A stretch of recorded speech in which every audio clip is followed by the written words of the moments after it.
පුතේ මේ වීඩියෝ එක කරන්නේ නිව්ටන් නියම වල සමීකරණ ටිකට. ඒ කියන්නේ මෙහෙමයි. අතන පාඩම නෙමෙයි කරන්නේ. හරිද? අපි සාමාන්‍යයෙන් නිව්ටන් නියම වල ඕනම ගුරුවරයෙක් මම හිතන්නේ කරනවා නිව්ටන් නියම කියන කෑල්ල කරලා නිව්ටන් නියම වල යෙදීම් කියලා සෙට් එකක් කරනවා. හරිද? ඒතර ඒ වගේ යටතේ තව ගෲප් ගණන් තියෙනවා. මේ කරන්නේ අර අපේ ඉන්නේ හිනම කම්මැලි සෙට් එකක් ඉන්නවනේ. හරිද? ඒ සෙට් එක උපකාරයක් විදිහට කරන්නේ මේ විනාඩි 3-4 ක්ලිප් එකක් විදිහට යන්නේ. නිව්ටන් නියම වල යෙදීම් වල හැම ගානම කරන්න බෑ බං. හරිද? ඒතකොට ඒක සෙට් වෙන්නේ නැහැ වගේනේ. සමහර සමීකරණ ටික තමයි දාන්නේ. හරි සමහර යෙදීම් වල සමීකරණ ටික තමයි දෙන්නේ. සාමාන්‍ය යෙදීම් 4-5ක විතර තමයි දෙන්නේ ඈ. ඔක්කොම දෙන්නේ නැහැ. ඒතර ඔයාලට තියෙන්නේ මෙහෙමයි. මේවා රචනා වලට එකපාර පාවිච්චි කරන්න බෑ. හැබැයි MCQ එකක් ගොඩ දාගන්න නම් ඉතින් පුළුවන්. දැන් මේක අර ෂෝට් නෝට් එකක් වගේ ගහගන්න කම්මැලි උන් ටික සඳහා උපකාරයක් විදිහට තමයි දාන්නේ. ඉතින් අගේ ඒ වගේ ගානක් ආවොත් අගේ ආදේශ කළ උත්තරේ වලට ගන්න පුළුවන්. හරිද? ඒතර මෙතන ආපහු පාරක් කියනවා හැම යෙදීමක්ම කරනවාද නැත. තෝරාගත්ත යෙදීම් කීපයක් තමයි දාන්නේ. මම හිතන්නේ 4-5ක් විතර දාන්නේ. හරි. පුතේ අපි නිව්ටන් නියම ගල්ලා සාමාන්‍ය කරන ප්‍රධාන යෙදීමක් තමයි දෘශ්‍ය බල හා සත්‍ය බල කියන එක. අර උත්තෝලකයක් අස්සේ මිනිස්සෙක් ඉන්නවා. ඊට පස්සේ උත්තෝලකයේ නිශ්චල විට ඒ තොරණකින් ඉහළ යනකොට මන්දනය වෙනකොට වගේ අවස්ථා ටිකක් තියෙන්නේ. ඒතර මේ අවස්ථාව සමා ගන්න යන්නේ. පුතේ පළවෙනි එක තමයි දෘශ්‍ය බල කියන්නේ අපි බර කිරණ උපකරණයක් උඩ නැග්ගහම ඒ බර කිරණ උපකරණයෙන් පෙන්වන එක තමයි දෘශ්‍ය බල කියලා කියන්නේ. ඒතර සත්‍ය බල කියන්නේ අපේ ඇත්තම බල. හරිනේ. උත්තෝලකයේ නිශ්චලයි නම් එහෙම නැත්තම් උත්තෝලකයේ ඒකාකාර ප්‍රවේගයෙන් ඉහළ යනවා. ඒ කියන්නේ උත්තෝලකය කියන්නේ ලිෆ්ට් එකනේ. ලිෆ්ට් එක මෙහෙම තියෙද්දී එක්ක මේ ලිෆ්ට් එක නිශ්චලයි එක්ක මේ ලිෆ්ට් එක ඒකාකාර තොරණෙන් ඉහළ යනවා නම් එක්ක නිශ්චලයි තොරණ නැහැ එක්ක මෙයා නිශ්චලයි එක්ක මෙයා ඒකාකාර තොරණෙන් ඉහළ යනවා නම් පුතේ හැම වෙලේම දෘශ්‍ය බල කියලා කියන්නේ මිනිසා විසින් මෙයා මත යොදන අභිලම්බ ප්‍රතික්‍රියාව කැපිටල් R කියන කෙනා. මිනිසා විසින් තරාදිය මත යොදන අභිලම්බ ප්‍රතික්‍රියාව තමයි දෘශ්‍ය බල කියලා කියන්නේ. උත්තෝලකයේ නිශ්චලයි හරි ඒකාකාර ප්‍රවේගයෙන් ඉහළ යනවා නම් හරි හැම වෙලේම මිනිස්යාගේ බල දෘශ්‍ය බලට සමානයි.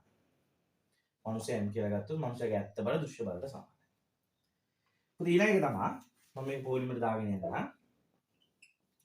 කොහොමද තියෙන්නේ උත්තෝලකය කොහොම තියෙනවා කැපිටල් R කොහොම තියෙනවා mg කොහොම තියෙනවා. කැපිටල් R කොහොම mg කොහොම. පුතේ උත්තෝලකයේ සිම්පල් a වලින් ඉහළ යනවා. මම මෙහෙම දාන්නම්. සිම්පල් a වලින් උඩට යනවා නම් දෘශ්‍ය බල එහෙම නැත්නම් R කෙලින්ම අපිට ලියන්න පුළුවන් m g ධන 1. හරිනේ. m කියන්නේ ස්කන්ධය, g කියන්නේ ගුරුත්වාකර්ෂණ තොරණය, a කියන්නේ උත්තෝලකයේ ඉහළ යන තොරණය. එන්නක උදාහරණයක් විදිහට ගත්තොත් හිතන්න මනුස්සයාගේ ස්කන්ධය 100යි, උත්තෝලකයේ ඉහළ යන තොරණය 10යි. එහෙනම් අපෙන් අහනවා දෘශ්‍ය බල කියලා. කීයද දන්නේ? m වෙනුවට 100 දානවා. G වෙනුවට 10 දානවා A වෙනුවටත් 10 දානවා. ඉතින් එයා දාලා උත්තරේ. හරි. ඊළඟට අපිට එන එකක් තමයි උත්තෝලකයේ මන්දණයෙන් ඉහළ යන අවස්ථාව. උත්තෝලකයේ මන්දණයෙන් ඉහළ යනවා නම් තමයි දෘශ්‍ය බල කියන කෙනා කෙලින්ම ලියන්න පුළුවන් M G ඍණ A කියලා. G ඍණ A. එනික හිතන්න ගන්න උත්තෝලකයේ මන්දණය වෙනවා ඍණ 5න්. අපෙන් අහනවා දෘශ්‍ය බල. එහෙනම් කොහොමද දන්නේ? R සමානයි m කියන්නේ මම හිතන මිනිස්සෙගේ ස්කන්ධය කිලෝග්‍රෑම් 100යි කියලා. m කියන්නේ කිලෝග්‍රෑම් 100යි නම් g කියන්නේ 10යි නම් පුතේ මන්දනයක් නම් වෙන්නේ උඩට මන්දනයක් නම් වෙන්නේ ආයෙ මෙතන දිනා මෙතෙන්ද දාගන්න එහෙම නෑ. මන්දනයක් කියන ලකුණනේ කිලිම 5 ඉලක්ක විතරක් දාන්න. සුළු කරා දෘශ්‍ය බල ගත්තා. හරි. පුතේ ඊට පස්සේ එන අවස්ථාව තමයි උත්තෝලකයේ සිම්පල් a වලින් පහළ එනකොට. උත්තෝලකයේ සිම්පල් a වලින් පහළ වෙන අවස්ථාවක දෘශ්‍ය බල අපි ලියන්නේ R සමානයි m g ඍණ a කියලා. මේ අවස්ථාවෙන් සමානයි. පුතේ ඊළඟට තියෙන එක තමයි උත්තෝලකයේ සිම්පල් a මන්දනයකින් පහළ වෙනකොට. මන්දනයක් කියන්නේ ළමයි ඍණ තොරණයක් නේ. ඒකයි මේ ඍණ ලකුණත් එක්ක දාන්නේ. මන්දනයකින් පහළ වෙනකොට දෘශ්‍ය බල ලියාගන්නේ R සමානයි m g ඍණ a කියලා දාන්න. හරි. ඒකාකාර ප්‍රවේගයෙන් හෝ නිශ්චලතාවයේ තියෙනවා නම් දෘශ්‍ය බල සත්‍ය බලට සමානයි. සිම්පල් a තොරණෙන් උඩට යනවා නම් පුතේ දෘශ්‍ය බල ලියන්න පුළුවන් m g ධන a. a තොරණෙන් මන්දනය වෙනවා නම් ඉහළට දෘශ්‍ය බල ලියන්න පුළුවන් m g ඍණ a. තොරණෙන් පහළ වෙනවා නම් දෘශ්‍ය බල ලියන්න පුළුවන් m g ඍණ a. මන්දනයෙන් පහළ වෙනවා නම් ලියන්න පුළුවන් දෘශ්‍ය බල සමානයි m g ඍණ G ධනය ඍණ නෙමෙයි G ධනය. ඍණ නෙමෙයි G ධනය. හරිද? තමයි ඊට පස්සේ හිතන්න උත්තර එක කඩන් වැටෙනවා කියලා. ඒ කියන්නේ එක පාට කේබල් එක යනවා ෆයිනල් ඩෙස්ටිනේෂන් වල කැඩෙන්නේ ටින් ගාලා. ඒ වගේ කඩන් වැටුනොත් ඉතින් දුෂ්ට බරක් නැහැ. බිඳුව කියලා ගන්න දෙන්නේ. හරි. මේක තමයි යෙදීම් වල පළවෙනි සාමාන්‍යයෙන් පොදුවේ උගන්වන පළවෙනි යෙදීම. ඔක ඉතින් මතකේ තියාගන්නවා නම් හොඳයි. මේක ඉතින් විනාඩි 5 ෂෝට් නෝට් වීඩියෝ එකක් විතර යන්නේ. හරි. මම මේක තියාගන්න ඕනේ අයිතින් ටිකක් බලාගන්න. මේක ලොකු දෙයක් නෑ. මේ විදිහට අර ඔයාලට මතක් කරන්න. ඒ කියන්නේ MCQ එකක් වගේ ආවොත් ආයි හිත හද හද ඉන්න ඕනේ නෑ. සමීකරණ මතකයි නම් හිතින් උනත් උත්තරේ ගන්න පුළුවන්. මේක තමයි උදව් කරන්නේ. පුතේ ඊට පස්සේ තියෙන ප්‍රධාන යෙදීමක් තමයි මෙන්න මෙහෙම යෙදීම. දෙවෙනි යෙදීම වගේ ගමු. අතන මීට වඩා තව යෙදීම් තියෙනවා. අපේ 26 ළමයිට නම් මම මීට වඩා යෙදීම් උගන්වලා තියෙනවා. මේ ඉතින් අර තෝරාගත්ත ටිකක් තමයි කරන්නේ. ළමයි හිතන්න බස් එකක් තියෙනවා. එහෙම නැත්නම් ලොරියක් තියෙනවා. මේකුඩ මිනිස්සෙක් ඉන්නවා. අපෙන් ගානේ අහනවා මෙහෙම දෙයක්. බස් එකට තොරණය හෝ මන්දනය විය හැකි උපරිම තොරණය. එහෙම නැත්නම් මන්දනය අහනවා. මනුෂ්‍යයාගේ ස්කන්ධය ඉතින් ඔයා කරහොම දෙනවා. ආයෙ මෙන්න මේ දෙනවා. මිනිසා සහ මෙතන අතර ඝර්ෂණ සංගුණකය දෙනවා. ඝර්ෂණ සංගුණකය මියු කියලා දෙනවා. පොඩි මම කෙලින්ම සමීකරණ විතරයි ගන්නෙ. ව්‍යුත්පන්න මුකුත් නැහැ. මොකද්ද? ඔයාලට මතකයි නේද අපි මෙහෙම ගණන් හදලා තියෙනවා. මොකද්ද බස් එකක් තියෙනවා. බස් එක ඇතුලේ මිනිස්සයා ඉන්නවා. ඒතර බස් එක එක්ක තොරණය වෙනවා එක්ක මන්දනය වෙනවා. අපෙන් ගොඩක් වෙලාවට ගණන් වල අහන්නේ ඝර්ෂණ සංගුණකය දීලා තොරණය හෝ මන්දනය විය හැකි උපරිම ප්‍රවේගය අහනවා. පුතේ ඔක ලොරි තට්ටුවකටත් අදාළයි. මෙන්න මෙහෙම ගන්නුත් තියෙන්නේ. පාස් පේපර්ස් ගන්නකුත් තියෙනවා. ලොරියක් තියෙනවා. ලොරිය උඩ මේ වගේ වස්තුවක් තියලා තියෙනවා. එතකොට ලොරියට ලබාගත හැකි උපරිම තොරණය හෝ මන්දනය අහනවා. ලොරියට ලබාගත හැකි උපරිම තොරණය හෝ මන්දනය තමයි ගානේ අහන්නේ. පුතේ ඔය වගේ අවස්ථාවල කෙලින්ම දාන්න පුළුවන් සමීකරණයක් තමයි μg සමානයි simple A. Simple A. μg සමානයි සිම්පල් A. මෙහෙම එකක් ගත්තා මතකද? දැන් මේක මෙහෙමයි හරිද? මේක වෙන්න නම් මෙයා තිරස්ව යන්න ඕනේ. ආනත යනවා නම් ගාන වෙනස් වෙනවා. දැන් මෙහෙම එක්ක යනවා නම් ආනත තලයක වගේ වස්තුව යනවා නම් වැඩි පොඩ කවුල් වෙනවා. වෙනස් වෙනවා මීට වඩා. තිරස් තලයකට යන්නේ කෙලින්ම මේ සමීකරණය දාන්න පුළුවන්. μg සමානයි සිම්පල් A. පුතේ ඉතින් ගාන මෙහෙම අහන්න පුළුවන්. A දීලා μ අහන්නත් පුළුවන්. μ දීලා A අහන්නත් පුළුවන්. හරිද? ඉතින් මේ ගණන් ටයිප් එක වල මතක වෙනවා කියලා හිතනවා. මේ බස් එකක් තියෙනවා, මිනිස්සෙක් ඉන්නවා. බස් එක තිරසට තොරණයෙන් හෝ මන්දරෙන් යනවා. මෙයා තොරණේ වෙන්න පුළුවන්, මන්දරේ වෙන්න පුළුවන් අදාළ නැහැ. පුතේ ලොරියක් තියෙනවා, ලොරිය උඩ පෙට්ටියක් තියෙනවා. මෙයා තොරණේ හෝ මන්දරේ වෙනවා. මෙයා තොරණයක් හෝ මන්දරයක් නම් සිම්පල් එක මොකක් වුණත් අදාළ නැහැ. ඒතකොට ඔන්න ඔය වගේ සමීකරණයක් තියෙනවා. ඒතකොට ඔයාලට A දීලා μ අහන්නත් පුළුවන්, μ දීලා A අහන්නත් පුළුවන්. හරිද? ඔය තමයි ඉතින් දෙවෙනි යෙදීම වගේ තියෙන්නේ. බලන්න. පුතේ ඊට පස්සේ තව යෙදීමක් ඔයාලට අහු වෙනවා. මතකයි නම් මෙන්න මෙහෙම එකක්. මොකද්ද? තුන්වෙනි යෙදීම වගේ. දැන් මීට වඩා යෙදීම ඇත්තටම 26 ළමයිට කරලා තියෙනවා. 25 අයටත් කරලා තියෙනවා. තව ඉතින් 27 අයට නම් කරන්න නැහැ. මේ මතක් කිරීම තමයි කරන්නේ ඉතින් පොඩි උදව්වක් දෙන්න. පුතේ බස් එකක් තියෙනවා. කාර් එකක් තියෙනවා. හරිද? වෑන් එකක්, ලොරියක්, ඊට පස්සේ ට්‍රොලියක්, කෝන එකක්. හරිද? ගෙදරක් හරි කමන්න. ගෙදර ගැලවිලා යනවා කියලා ගන්නකො. තිරසට යනවා සිම්පල් A කියන තොරණ. A වලින් යන්න කලින් මොකද වෙන්නේ? මෙයා ඒකාකාර ප්‍රවේග මේකේ එල්ලලා තියෙනවා මල් වැලක්. එහෙම නැත්නම් අවලම්බයක් මොකක් හරි. පුතේ මෙයා යන්නේ බස් එකක් වෙන්න පුළුවන්, වාහනයක් වෙන්න පුළුවන්, ඊට පස්සේ ට්‍රොලියක් වෙන්න පුළුවන් මොකක් හරි.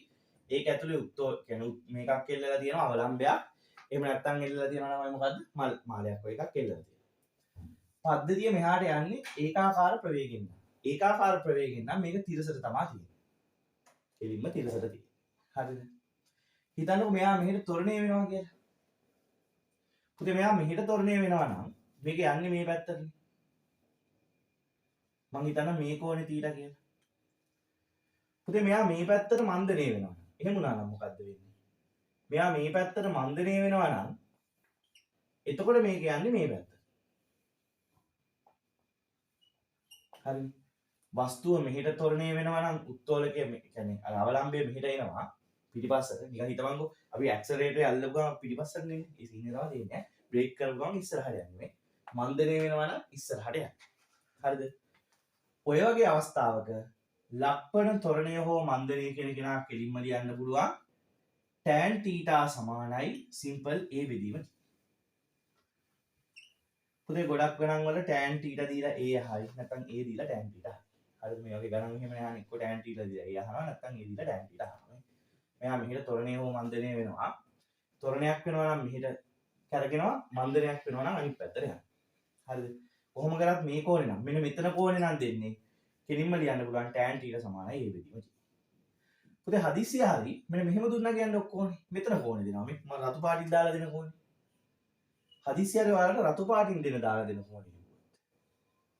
කෝණේ මෙතන කෝණේ අහන්නේ මේ රතු පාටින් දාලා තියෙන. රතු පාටින් දාලා තියෙන එක දුන්නොත් මම රතු පාටින්ම ලියන්නම්.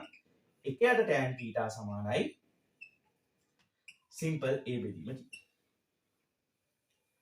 එකයට tan θ සමානයි simple a බෙදීම. හරිනේ? කළු පාටින් දාලා තියෙන කෝණේ දුන්නොත් tan θ සමානයි a බෙදීම. ත්වරණයක් වුණත් මන්දනය වුණත් සමීකරණය සමානයි. රතු පාටින් දාලා දුන්න කෝණේ දැම්මොත් එකයට tan θ සමානයි a බෙදීම. පකන්න. තමයි ඕනේ ඉතින් මේක නවත්තලා මේකක් දාගත්තොත් කමන්න මේ තනිකර ෂෝට් නෝට් වීඩියෝ එකක් කරන්නේ. පුතේ ඊට පස්සේ අපිට දෙන ගණන් ආකාරයක් තමයි භාජනය. භාජනයකට වතුර එකක් පුරවලා භාජනයේ දෙපැත්තට තල්ලු කරන එක. දැන් හිතන්න මේ වගේ භාජනයක් තියෙනවා. මේ තමයි වතුර. මේ තමයි වතුර.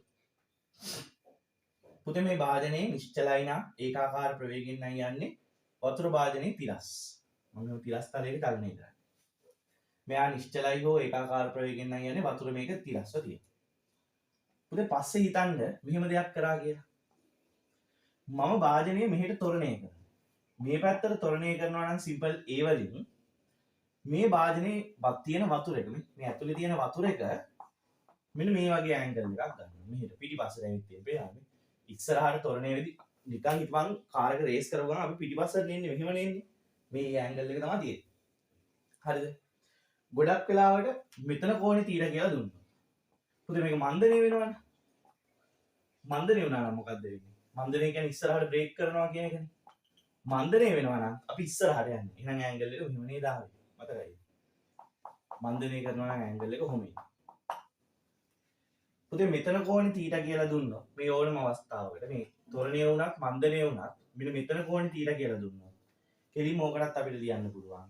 tan θ සමානයි simple a බෙදීම. හරිනේ? මෙතන කෝණේ θ කියලා දෙනවා නම් tan θ සමානයි simple a බෙදීම කියලා වෙයි. ත්වරණය වෙනවා නම් වතුර පාර මෙහෙට, මන්දනය වෙනවා නම් වතුර පාර උඩට. මෙතන කෝණේ θ කියලා දෙනවා නම් tan θ සමානයි a බෙදීම. පුතේ කර්මයට හරි ගානක ඔයාලට එක්ක a දීලා θ අහන්න පුළුවන්. එක්ක θ දීලා a අහන්නත් පුළුවන්. අපි දන්නේ නැහැ ගාන කොහොමද යන්නේ කියලා සමීකරණය ඕක. කොහොමද හිතන්නේ මෙන්න මේ රතු පාටින් අඳින තැන දුන්නා කියලා කෝණේ. මම මේ රතු පාටින් ඇඳලා තියෙන කෝණේ දුන්නොත් හදිස්සිය හරි කළු පාට කෝණේ නැතුව රතු පාට කෝණේ දෙනවා ගන්න. එහෙම වුණොත් ඔයාලා ලියන්න ඕනේ එකයට tan θ සමානයි simple a බෙදීම. එකයට tan θ සමානයි simple a බෙදීම. අද මේ මෙතන කෝණේ දුන්නොත් θ කියලා එකයට tan θ සමානයි simple a බෙදීම. හරිනේ? අපෝපාරක් කියන්නේ මේ ඔක්කොම යෙදීම යෙදීම කියන්නේ අර අපි ගණන් ඉතින් බලන්න. හරිද? ගණන් ටික තමයි යෙදීම් කියලා උගන්වන්නේ. ඕන ගුරුවරයෙක් උගන්වනවා මම හිතන්නේ. ඒක ඉතින් ඔයාලට තව ටිකක් MCQ එකක් ආවොත් එක්සෑම් එකට පට්ට ගාලා උත්තරේ ඉතින් මතකින් ඔය දාලා ගන්න තමයි මේ කරන්නේ ඈ. ඕක. ප්‍රධාන යෙදීම් ටික ඕක ඉතින් තව අතුරු යෙදීම් තියෙනවා. අර පද්ධති කියලා ඒවා ඉතින් එකපාර එක ගානක් විදිහට ගන්න බැරි හින්දා මම ඒවා ගන්න නැතුව ඉන්නා. මෙන්න මේ වගේ එකක් දීන්නේ. මොන ඔය වගේ ඒවත් ඉතින් අපි යෙදීම් කියලා තමයි උගන්වන්නේ. මෙහෙම දාලා තන්තු දෙකක් දාලා ඒවා ඉතින් තන්තු ස්කන්ධත් එක්ක වෙනස් වෙනින්ද ඒවා නම් ඉතින් යෙදීම් කියලා ඔයාලට පෙන්වන්න විදිහක් නෑ දැන් නේ. රටාරනවා ඔය ටික විතරයි ගන්න. පුතේ ඊළඟට එන ප්‍රධානම දේ තමයි මේක. මොකද්ද? හොර ගුරුමුෂ්ටි සමීකරණයක් තියෙනවා ක්ලාස් එකෙන් ළමයි දන්නවා ඒක අද දාන්නේ නෑ. දැන් හිතන්න මෙහෙම චොපර් එකක් තියෙනවා. මෙහෙම චොපර් එකක් තියෙද්දී චොපර් එක කරකවනවා. පුතේ චොපර් එක කොහොමද උඩ යන්නේ? චොපර් එක උඩ යන විදිහ මතකයිද? මේක තමයි අන්තිම විදිහට උගන්වන්නේ. චොපර් එක උඩ යන්නේ මෙහෙමනේ. තටුව කරකද්දී තටුව මෙහෙම කැරකෙනකොට අර ෆෑන් එකේ වගේ හුලම් පාර පහළට තද කරනවා. හුලම් සිලින්ඩරයක් හැදෙනවා නෙමෙයි. තටුව මෙහෙම කැරකෙනවා. දැන් තටුව කැරකෙනවා. තටුව මෙහෙම කැරකෙද්දි තමයි මෙතන තියෙන හුලම් පාර පහළට තද කරන්නේ. ඔහොම නෙමෙයි මතකයිද? හුලම් පාර පහළට තද කරද්දී තටුවෙන් හුලම් පාර මත බලයක් නිර්මාණය කරනකොට ඊට සමාන බලයක් හුලම් පාර විසින් තටුව මත ඉහළට නිර්මාණය කරනවා. නේද? තට්ට මෙහෙම කැරකෙනවා. තට්ට මෙහෙම කැරගෙද්දි මෙතන තියෙන වාතය තටුව විසින් පහළට තද කරනවා. පුතේ තටුව විසින් වාතය පහළට තද කරද්දී නිව්ටන්ගේ තුන්වෙනි නියමයට අනුව වාතය විසින් තටුව මත ඉහළට බලයක් නිර්මාණය කරනවා. ඔය බලයෙන් තමයි මෙයා උඩ යන්නේ. කියන්නේ ඇත්තටම තටුව විසින් වාතය මත නිර්මාණය කරන බලයයි වාතය විසින් තටුව මත නිර්මාණය කරන බලයයි අගෙන් සමානයි. පුතේ නිශ්චල වාතයේ තිබිලා මෙයා මෙහෙම කරකිනකොට වාතය පහළට තද වෙන වේගය v නම් වාතය පහළට තද වෙන වේගය v නම් මෙන්න මේ හැදෙන සිලින්ඩරේ මේ වාත සිලින්ඩරයක් හැදෙනවානේ. මේ කොටසේ හරස්කඩ වර්ගඵලය කැපිටල් A නම් හරිද? අපිට කෙලින්ම මේ නිර්මාණය වෙන බලය ලියන්න පුළුවන් F සමානයි ρAv ගේ වර්ගය. දැන් අපි මම හිතන ඕනම ක්ලාස් එක මේ සමීකරණ ව්‍යුත්පන්න කරන විදිය ගන්නවා. දැන් ඉතින් ව්‍යුත්පන්න කියන්නේ සමීකරණ තමයි එකපාර කිව්වේ. දැන් මොකද්ද? ගුවන් යානයක් කැරකෙනවා. තට්ට කරකවනවා. තට්ට කරකවද්දී වාත පාර මෙහෙම පල්ලෙහාට තද කරනවා. පුතේ වාතය පහළට තද කරද්දී ඇත්තටම වාත සිලින්ඩරයක් නිර්මාණය වෙන්නේ. ඔය සිලින්ඩරය විසින් තටු මගින් සිලින්ඩරයෙන් වාත සිලින්ඩරය මත ඇති කරන බලයට සමාන බලයක් සිලින්ඩරය විසින් තටු මත ඉහළට නිර්මාණය කරනවා. හරිද? මේ කැරකෙන කොටසේ වර්ගඵලය කැපිටල් A නම් වාතයේ ඝනත්වය ρ නම් තටු කැරකෙනකොට වාත පාර පහළට තද කරන වේගය v නම් මේ යානය මත ඉහළට නිර්මාණය වෙන බලය අපිට F කියන කෙනා කෙලින්ම ලියන්න පුළුවන් ρAv ගේ වර්ගය කියලා. පුතේ ගොඩක් ගණන් වල A කියන කෙනා සමහරක් පිට දෙනවා. එහෙම නැත්නම් ඔයාලට දී තටුවක අරය. නැත්නම් එක තටුවක දිග දෙයි. හරිද? එක තටුවක දිග දුන්නොත් A කියන කෙනා ලියන්න ඕනේ 5r වර්ගය කියලා දාන්න. එයිබ මේ ඔහොමනේ හැදෙන්නේ රවුම්. ඒතර මේ තටුවක අරය තමයි මෙයාගේ අරය වෙන්න ඕනේ. තටුවක දිග තමයි මේ නිර්මාණය වෙන වෘත්තයේ අරය වෙන්න ඕනේ. හරිද? ඒතර A වෙනුවට අපි ලියන්න පුළුවන් වෘත්තයක අරය ලියන්නේ 5r වර්ගය. අරය නෙමෙයි. වෘත්තයක වර්ගඵලය ලියන්නේ 5r වර්ගයනේ. ඒතර අරය විදියට දාන්න ඕනේ තටුවේ r දිග කියන එක. හරිද මේ? තටුවේ දිග දාලා A වෙනුවට ඉතින් මෙතෙන්ට ආදිස් කරලා ගන්න ඕන. කොහොම හරි තට්ට කරගෙද්දි යානය මත නිර්මාණය වෙන බලය ρAv වර්ගය කියලා සමීකරණයෙන් ගන්න පුළුවන්. ρ කියන්නේ වාතයේ ඝනත්වය. A කියන්නේ මේ නිර්මාණය වෙන සිලින්ඩර් එකේ වර්ගඵලය. පුතේ ඒකේ වර්ගඵලය සමානයි. ඉතින් මේ තට්ට නම් එයා කරගෙන ඔන්න ඔය වර්ගඵලයෙන් වර්ගඵලය ලියන්න පුළුවන් 5r වර්ගය r වෙනුවට දාන්න තටුවේ දිග. v කියන්නේ යානය වාතය පහළට තද කරන වේගය. පුතේ මේක ගුවන් යානයකට දාන්නත් පුළුවන්. ඊට පස්සේ ඔයාලට තව හම්බ වෙනවා මෙන්න මෙහෙම ගණන් වර්ගයක්. නැවක් තියෙනවා. නැවේ අවර පෙත්ත තියෙනවා. අවර පෙත්ත කැරකෙනවා. එතකොට නිර්මාණය වෙන්නේ ඔය වගේම කීස් එකක් තමයි. එතනදී නිර්මාණය වෙන්නේ ජලය. පුතේ එතෙන්ටත් දාන්න පුළුවන්. දැන් හිතන්න මේ තමයි නැවේ අවර පෙත්ත මේ කරකවන්නේ. මේක නැවක් වෙන්නත් පුළුවන් සබ්මැරින් එකක් වෙන්නත් පුළුවන්. ඉතින් ගානේ ගානට වෙනස් ළමයි. නැවක් වෙන්න පුළුවන් සබ්මැරින් එකක් වෙන්න පුළුවන් මොකක් හරි කමක් නැහැ. මෙයා කැරකෙනවා. කැරකෙනකොට මෙයා මත නිර්මාණය වෙන බලය වගේ අහනවා. ඒත් දාන්නේ ρAv ගේ වර්ගය. පුතේ මෙතන ρ කියන්නේ ගොඩක් වෙලාවට මෙයා තියෙන්නේ ජලයේ නම් ජලයේ ඝනත්වය, තරලයේ නම් තරලයේ ඝනත්වය. ඒ කියන්නේ මේ නිර්මාණය වෙන සිලින්ඩර් එකේ වර්ගඵලය. මේ තට්ට කැරකෙනකොට නිර්මාණය වෙන මෙහෙම සිලින්ඩරයක් නේ. ඒතර තට්ටක දිග වගේ දීලා තිබ්බොත් ඒත් ඉතින් මේකම ආදේශ කරලා තමයි ගන්න තියෙන්නේ. v කියලා කියන්නේ මෙතනින් තරලය පිට කරන වේගය. හරිද? ඔක තමයි කාරණා. පුතේ ඊට පස්සේ තව මේ සමීකරණය යොදන්න තව වෙන අවස්ථාවක් තමයි රොකට් එකක් තියෙනවා. රොකට් එකේ නෑසින්න කියලා එකක් තියෙනවා. නෑසින්නේ හරස්කඩ වර්ගඵලය දෙනවා. දීලා වාතය පිට කරනවා කියනවා v වේගෙන්. එහෙනම් රොකට් එක මත ඉහළට නිර්මාණය වෙන බලයට මේ සමීකරණය දාන්න පුළුවන්. F සමානයි ρAv ගේ වර්ගය. පුතේ එතනදී F කියලා ρ කියලා ගන්නේ යානයෙන් පිට කරන වාතයේ ඝනත්වය. කැපිටල් A කියලා ගන්නේ රොකට් එකේ නෑසින්න. අපි ගොඩක් කරලා නෑසින්න කියලා කියන්නේ නොසල් එක කියලා කියන්නේ. නොසල් එකේ හරස්කඩ වර්ගඵලය v කියලා කියන්නේ එයාව පහළට තද කරන වේගය. හරිද? එකම සමීකරණය ඔය අවස්ථා තුනකට යොදන්න පුළුවන්. එකක් ඔය චොපර් එක උඩට යන අවස්ථාවට දාන්න පුළුවන්. ඊට පස්සේ නැවක් සබ්මැරින් එක අවස්ථාවකට දාන්න පුළුවන්. ඊට පස්සේ රොකට් එක උඩට යන අවස්ථාවට දාන්න පුළුවන්. ක්ලාස් එකේ ළමයිට නම් මේවා ලස්සන 26 ළමයිට මේවා ලස්සනට එකින් එක ගණන් එක කරලා තියෙනවා. හරිද? මේක ඉතින් දාන්නේ අපේ ක්ලාස් එකේ උන්ට තව දුරටත් මතක් කරගන්න. දැන් මම හිතන්නේ වාර විභාගයක් ලඟ වෙනවා. ඒ ලෙවලුත් ලඟ වෙනවා. අපේ 25 උන් ටිකට. ඉතින් උන් ඔක්කොම බලා ගන්න කටපාඩම් කරන්න තමයි දාන්නේ අතටම. MCQ එකක් ආවොත් ටක් ගාලා ආදේශ කරා උත්තරේ ගත්තා. තේරුණාද? පුතේ මේ හැම දෙයක්ම කරන්න උඹලට A level වල හොඳ රිසල්ට් එකක් ගන්න. හරිද? හොඳ කියන්නේ උපරිම රිසල්ට් එකක් ගන්න ඕනේ. නිකන් අයිලන්ඩ් ෆස්ට් වගේ රෑන්ක් එකක් හදෙන්න ඕනේ ඈ. දෙන්න පුළුවන් උපරිම සප් එක දෙන්න. චුකු ගේමක් ගමු. ජය වේවා. විශ්වාස නැහැ හැමෝටම. අද තියාගන්න මේක මොන වීඩියෝ එකක්ද? Short note video.